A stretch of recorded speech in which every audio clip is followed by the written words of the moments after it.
Hi everyone, this is Jamie. Today's video is going to be about thyroid issues and how it relates to liver health and issues with your liver. So if you're having digestive issues, IBS symptoms, food allergies, or intolerances that you haven't had in the past that have sort of crept up suddenly, trouble sleeping, low energy, then you're going to want to watch this video. So let's go ahead and jump right in. I want to talk about the liver today. The liver is like your body's biggest fan. It's never going to give up on you. You're going to abuse it to the point of no return, and it's still going to try to do its best. But sometimes the liver gets sluggish, clogged up with toxins and heavy metals from food that we eat and pollutants in the environment. And all of that leads back to the issues that I was talking about before. If you're having strange allergies and food intolerances, there might be something going on with your liver. If your liver's not able to filter out these toxins, they're going back into your body and attacking in other places. So let me get a little bit more into that. There's a really big connection between your thyroid and your liver. So not only does the liver play a role in the metabolism of thyroid hormones, as well as the creation of thyroid hormones, but if you have untreated thyroid issues, then you can develop issues with your liver. So a lot of times, people are getting misdiagnosed because either with a liver issue or a thyroid issue, it kind of goes both ways. And people are getting misdiagnosed because of the way that they work together. And so if you're having these issues in your liver and you've tested with thyroid issues, for me specifically, hypothyroid, then you're going to want to figure out what's going on in your liver. It could be a number of things. It could just be backed up and sluggish due to things that I said before. A lot of it has to do with our diet, pesticides on our food, heavy metals in mercury and stuff in fish, in a packaging. The list goes on. And then there's other environmental issues also. Cooking with aluminum pans, Roundup, which is glyphosate, which is just everywhere. I'm going to do a whole entire separate video about that later. But all of these things just build up in your body. And if your liver's not functioning properly, it can't get rid of them. And so you're going to start to develop other issues.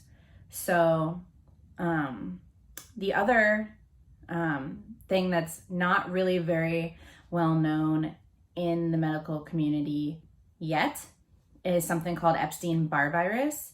It's EBV for short, and half of Americans have it. And you might not know you have it because the testing for it is a little bit weird. It doesn't come from the mononucleosis, comes from the Epstein Barr virus. So first you would catch EBV. There's like a dormant period.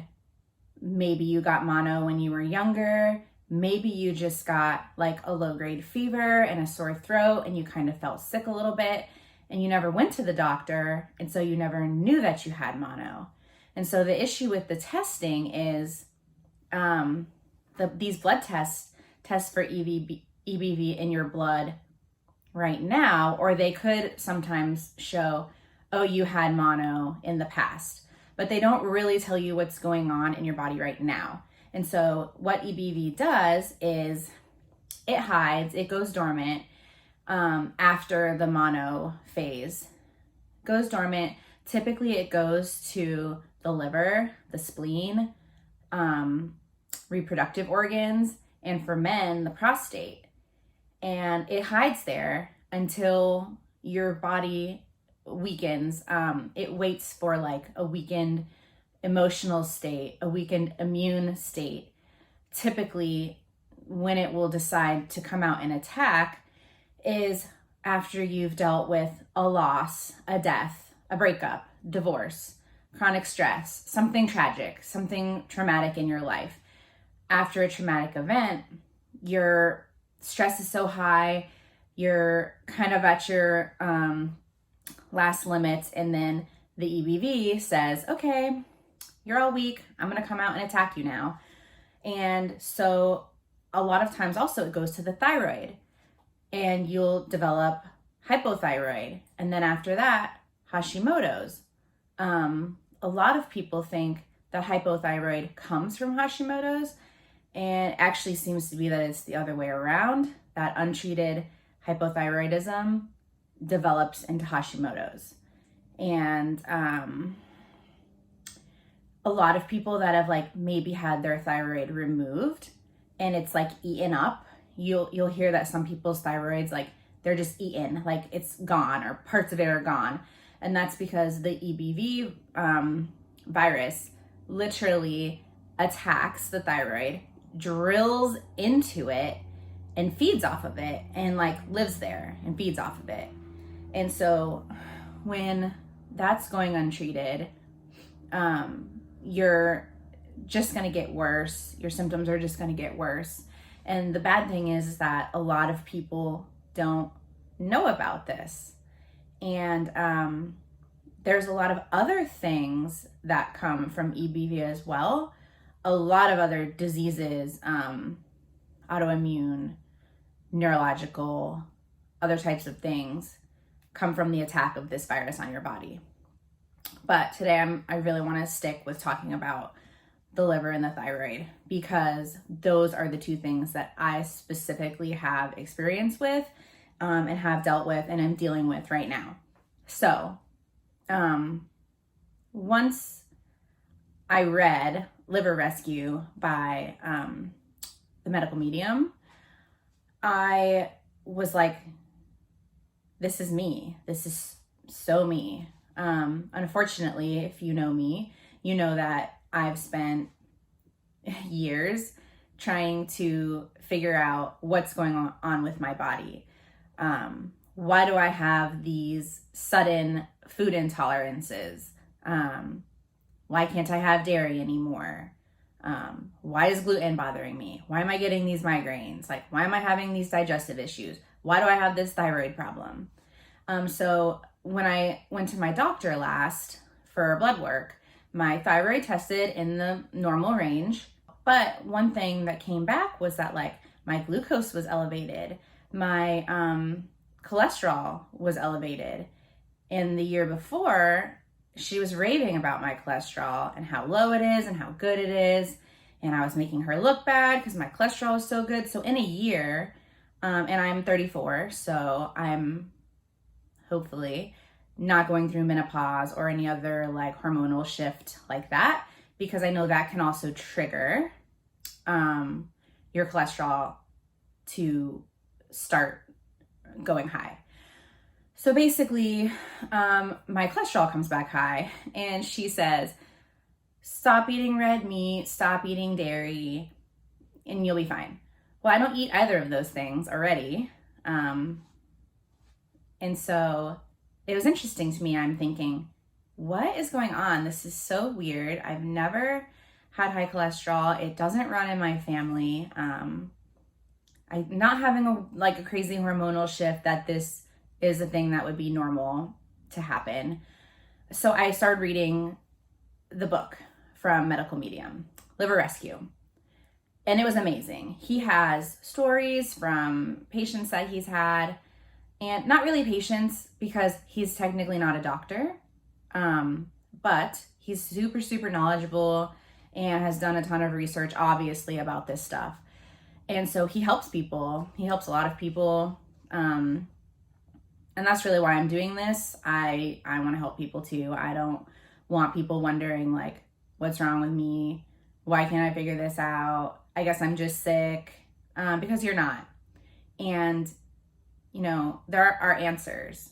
They might be hard to find. They might take a lot of work to figure out, but, you know, it's out there and you can get better. And so after I read that book, I just said, wow, this is me. This is definitely what's going on with me. My acupuncturist had been telling me for like a year and a half that my liver is sluggish. And if you're familiar with acupuncture, they check the pulses in 3 places on your wrists, and one of them is the liver. So she kept saying, your liver is sluggish, your liver is sluggish. And I was just like, I don't know what that means. I don't know what to do about that.